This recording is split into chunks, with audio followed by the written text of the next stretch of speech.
दोस्तों, क्या आप जानते हैं कि भगवान नारायण ने वामन अवतार क्यों लिया और कैसे उन्होंने स्वर्ग के सभी देवताओं को राक्षस राजा बलि से बचाया? बहुत समय पहले देवता और असुर वर्चस्व की अनंत लड़ाई में फंसे हुए थे। एक भीषण युद्ध में इंद्र के नेतृत्व में देवों ने दिव्य शक्ति की वर्षा की, जिससे असुरों की पंक्तियां तबाह हो गईं। कई वीर असुर मारे गए, जिनमें उनके पराक्रमी राजा बलि भी शामिल थे। असुर साम्राज्य में निराशा छा गई, उनकी उम्मीदें कुचल गईं, उनका भविष्य अंधकारमय हो गया। लेकिन उनके पास एक गुप्त हथियार था, उनके गुरु बुद्धिमान शुक्राचार्य। उनके पास एक दिव्य रहस्य था, संजीवनी मंत्र, मृतकों को पुनर्जीवित करने का ज्ञान। अटूट ध्यान और गहरी भक्ति के साथ शुक्राचार्य ने पवित्र शब्दों का जाप किया। एक एक करके गिरे हुए असुर फिर से जीवित हो उठे, जिनमें राजा बलि भी शामिल थे, और वे पहले से कहीं अधिक मजबूत और दृढ़ हो गए। बलि पुनर्जन्म और स्फूर्ति से भरे हुए जानते थे कि उन्हें केवल शक्ति से अधिक की आवश्यकता है, उन्हें ज्ञान की आवश्यकता थी। वे शुक्राचार्य के पास गए, न केवल एक गुरु के रूप में, बल्कि एक मार्गदर्शक, एक संरक्षक, एक पिता के रूप में। शुक्राचार्य शास्त्रों, युद्ध कला और राजनीति के अपने विशाल ज्ञान के साथ बलि के भरोसेमंद सलाहकार बन गए। उन्होंने बलि के कान में बुद्धिमानी भरी सलाह दी, जटिल राजनीतिक परिदृश्यों और विश्वासघाती युद्ध के मैदानों में उनका मार्गदर्शन किया। शुक्राचार्य ने बलि को केवल रणनीति ही नहीं सिखाई, उन्होंने उसमें धार्मिकता की भावना भी भरी। उन्होंने बलि को याद दिलाया कि सच्ची शक्ति केवल शक्ति में नहीं, बल्कि ईमानदारी और करुणा में निहित है। उन्होंने बलि को न्याय और निष्पक्षता के साथ शासन करने के लिए प्रोत्साहित किया, यहाँ तक कि उनके विरोधियों के प्रति भी। शुक्राचार्य के मार्गदर्शन में राजा बलि एक शक्तिशाली शासक के रूप में उभरे, जिन्होंने देवों के अधिकार को भी चुनौती दी। वह लचीलेपन का प्रतीक बन गए, ज्ञान और मार्गदर्शन की शक्ति का प्रमाण। बलि और शुक्राचार्य की कहानी एक अनुस्मारक के रूप में कार्य करती है कि अत्यधिक बाधाओं का सामना करने पर भी सही मार्गदर्शन और अटूट विश्वास के साथ कोई राख से उठकर महानता प्राप्त कर सकता है। शुक्राचार्य की सहायता से उन्होंने एक शक्तिशाली सेना एकत्र की। उनकी रंक्स वफादार असुरों से भर गई, जिनमें से कई शुक्राचार्य की कृपा से पुनर्जीवित हुए थे। शुक्राचार्य के साथ रणनीतिक सलाह देते हुए बलि ने स्वर्गलोक पर एक भयंकर हमला शुरू कर दिया, जो इंद्र और देवों का स्वर्गीय निवास था।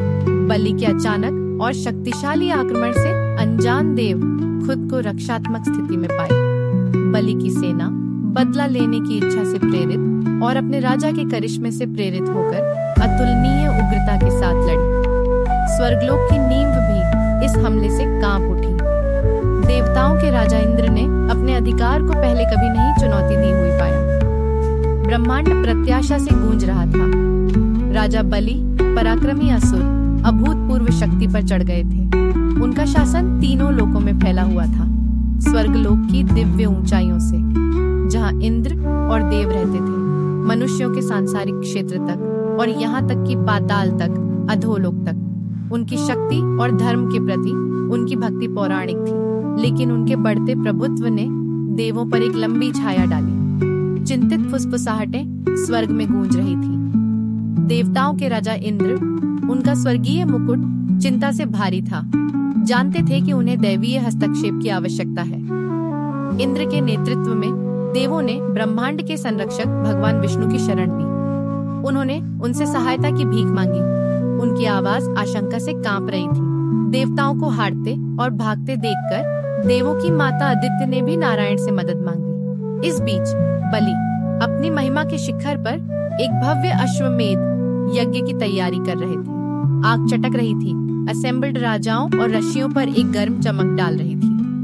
बलि अपने शाही पोशाक में शानदार, उनका चेहरा उदारता और आत्मविश्वास से ओतप्रोत था, ने इस पवित्र अनुष्ठान के दौरान उनसे मांगी गई किसी भी इच्छा को ग्रांट करने की कसम खाई।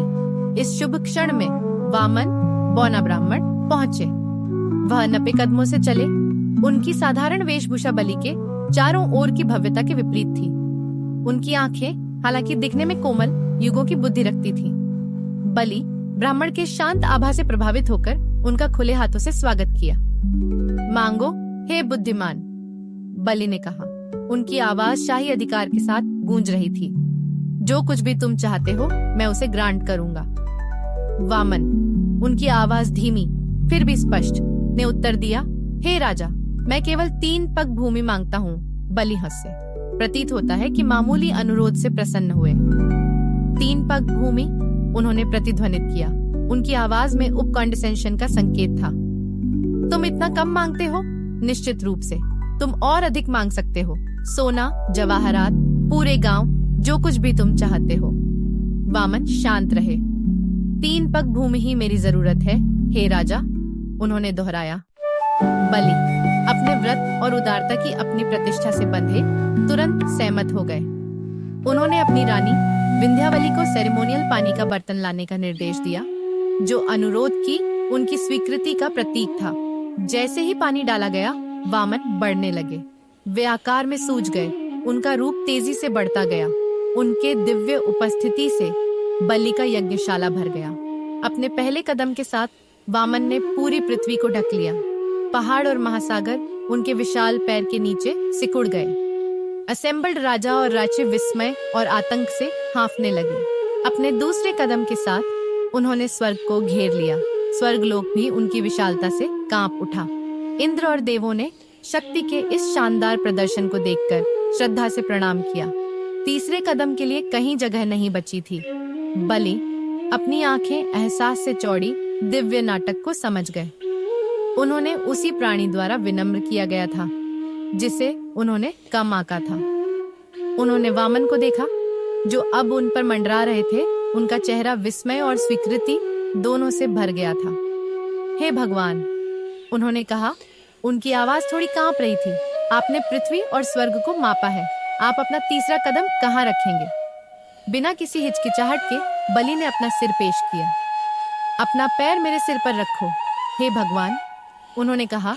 उनकी आवाज भक्ति से भरी हुई थी। वामन, उनका रूप अभी भी विशाल, ने अपना पैर बलि के सिर पर रखा, धीरे से उन्हें पाताल में धकेल दिया।